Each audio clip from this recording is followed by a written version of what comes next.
اثير محمد برهان. العنوان المحاضرة مالته lower limb reconstruction between reverse sural flap and free tissue transfer. I'd like to present this study regarding collection of 14 cases managed by free tissue transfer and reverse sural flap. Lower limb reconstruction between reverse sural flap and free tissue transfer is the title of this presentation.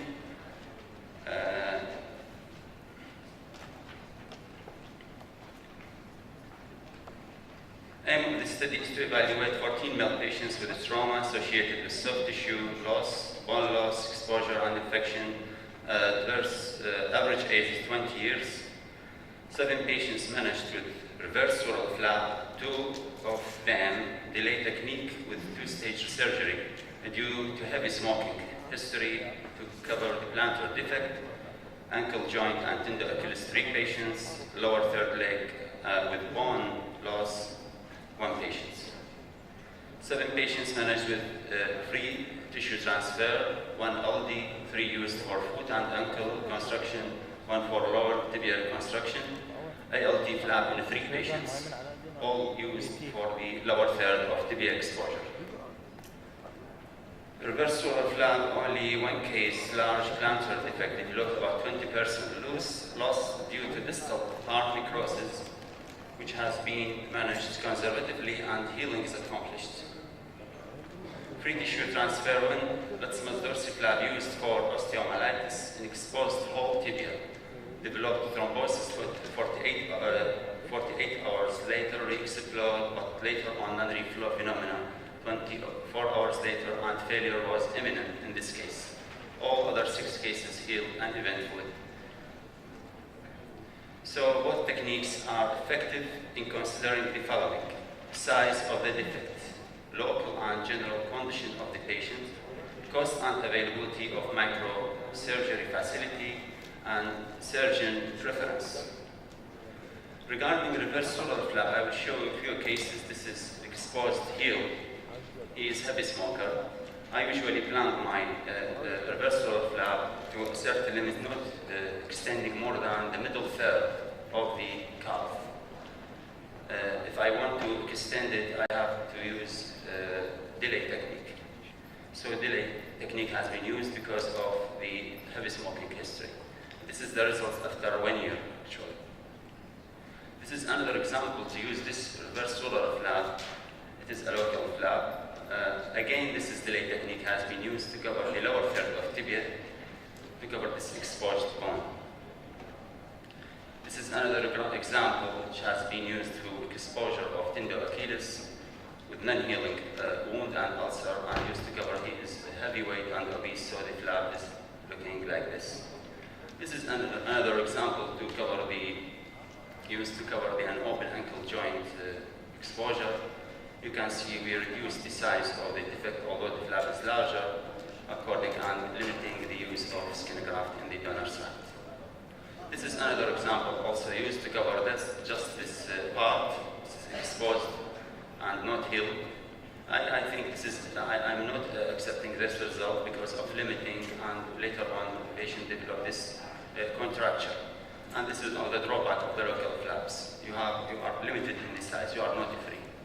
Regarding the free flap, this is a child about 4 years with a flyer foot, exposed ankle joints, and single artery foot. Actually, I'm preferring using the anenticide, using a slit technique. I found it is more convenient and less complication, and keeping, in addition to protection of the vascularity and not sacrificing a major artery, less incidence of spasm actually associated. So it is an arteriotomy and not arteriectomy. And you can see the result of this case. This is a we have to fix. No, there's no fracture, but it was a flyer actually. This is another example of exposed lower tibia. Free anterolateral thigh flap. It is a nice flap, very good, but again, there is a limiting factor in the width. You will face a problem when you use this flap a few weeks. Sometimes even if you keep yourself about 8 centimeters, it is difficult to close the donor side, as happened in this case actually. especially in young age. He's a young age, not more than, I think, 10 to 12 years. So just leave the wound open, just for the edema to be resoluted, and later on in the other session, you can close it without tension. And this is actually a major topic. A lot of talk can be about this problem. This is another example, a traumatic amputation with exposure of the bone, actually like chop art amputation, and it is difficult to keep the length of the foot unless we use this free anterolateral musculocutaneous. I'm preferring the musculocutaneous because the cutaneous part is a heavy loading component of the flap. So you can see this is like a stump, can fit for future walking or even for prosthesis fatigue. This is another example of the free anterolateral thigh flap. Again, it is limiting the size because I'm not preferring using the graft because of cosmetic purpose of donor site. So again, this is the case has been used to cover this exposed tendo-Achilles and injured posterior tibial nerve for next stage for reconstruction of these elements. This is another case. This is a massively traumatized, high voltage energy, actually auto-amputation of the penis, auto-amputation of the right lower limb, and the patient has no hope, just either to amputate or to reconstruct. It is difficult because you know electrical injury means microvascular level of injury, so we have to consider the vascularity. Again, an anti-site anastomosis has been used for this purpose.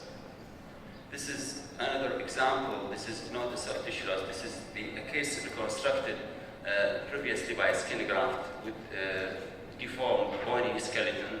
So the orthopedician referred this case, just he wants to correct the foot and ankle. The width, the ideal flap for such a case definitely is fasciocutaneous flap. But again, I found the size required more than the availability, and he is a child. I don't want to put a graft in the lateral aspect of the thigh. So I selected this flap, which is the latissimus dorsi, and again, it is a one artery foot.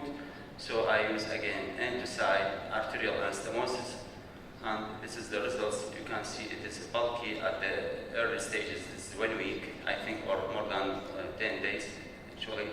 It will be, edema will be resoluted and it will be better. Discussion, both techniques are effective accordingly and case dependent. Regarding the reverse sural flap, although the size limitation can be overcome relatively by extension using delay technique, still it will be a two-stage procedure. And size restricting factor is real indeed. You are restricted, you are not free. Donor side with contour deformity and non-complication congestion. Zone of perforator should be non-traumatized. Otherwise, regarding the free tissue transfer, otherwise it is a simple procedure, that doesn't take more than a couple of hours or probably less than. Regarding free tissue transfer, microsurgery is required.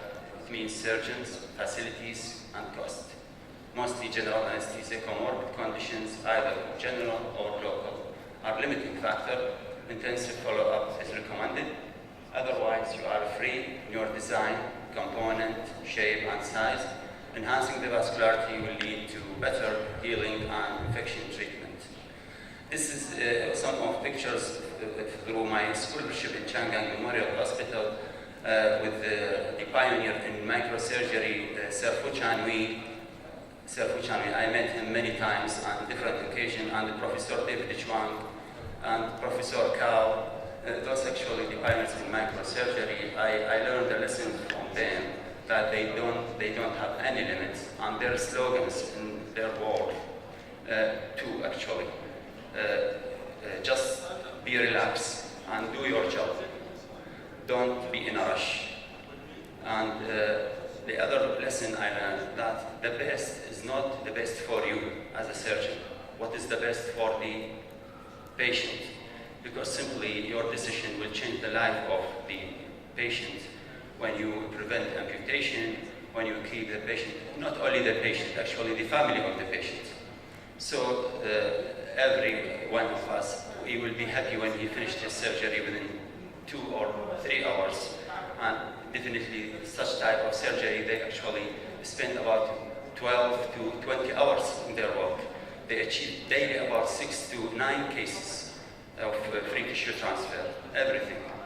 Even some cases, actually I saw from them, for example, squamous cell carcinoma in head and neck 20 years ago for primary. There, 5 years later on, there is recurrence, another free flap. The first is a free flap. 10 years later on, another third is a fourth free flap. So when you extend the life of the patients for 20 years, it is really a good achievement. And this is not a matter of chance. It is a matter of work. It is a matter of effort.